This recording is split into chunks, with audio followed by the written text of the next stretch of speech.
Welcome back na naman sa ating YouTube channel guys. At ngayong araw na to ay magdi-DIY tayo ng LCD guys. Kung paano natin ilalagay yung nabili nating bagong LCD sa ating cellphone guys. Ayan, bumili pala tayo dito sa Shopee guys sa halagang almost 400 siya. Ayan. So class A pala ito na LCD guys. Yung unit natin ay Vivo Y12. Yan. Marami yan sa Shopee guys. Doon kayo bumili sa Shopee, tapos kung may mga gamit kayo na pang tanggal ng mga bolt ng cellphone, yan. Pwede na kayong guys. Kayo lang maglagay ng LCD guys. So ngayon ituturo ko sa inyo step by step kung paano natin to ilalagay sa ating mga cellphone.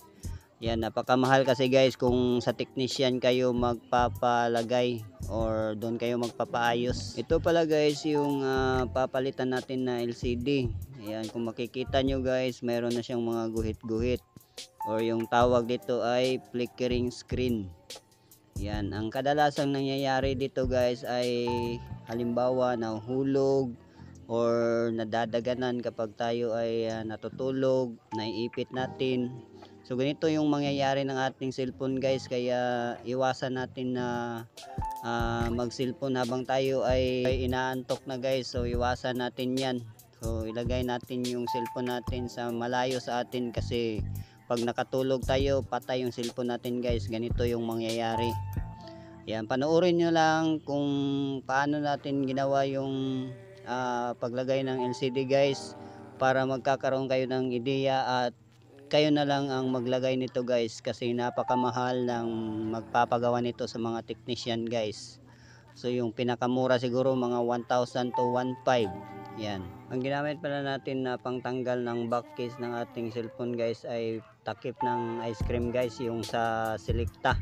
Yan, yun yung gagawin nyo guys, para madali lang siyang matanggal kasi siya, manipis. Okay, panoorin nyo lang guys hanggang sa dulo para magkaroon kayo ng ideya kung paano natin to ginagawa guys. At sa mga bago pa lang sa ating YouTube channel, huwag kalimutang mag-subscribe at i-hit mo yung notification bell para updated ka naman sa mga bagong tutorial na ina-upload natin guys.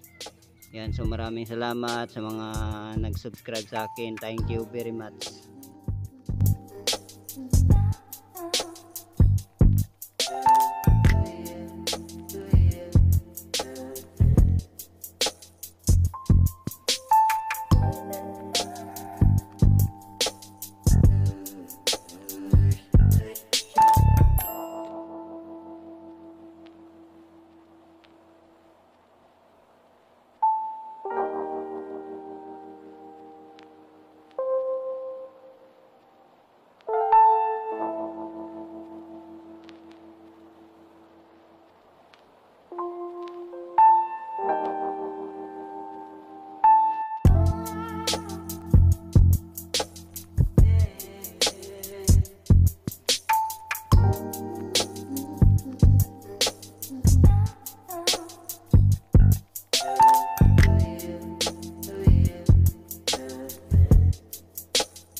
check.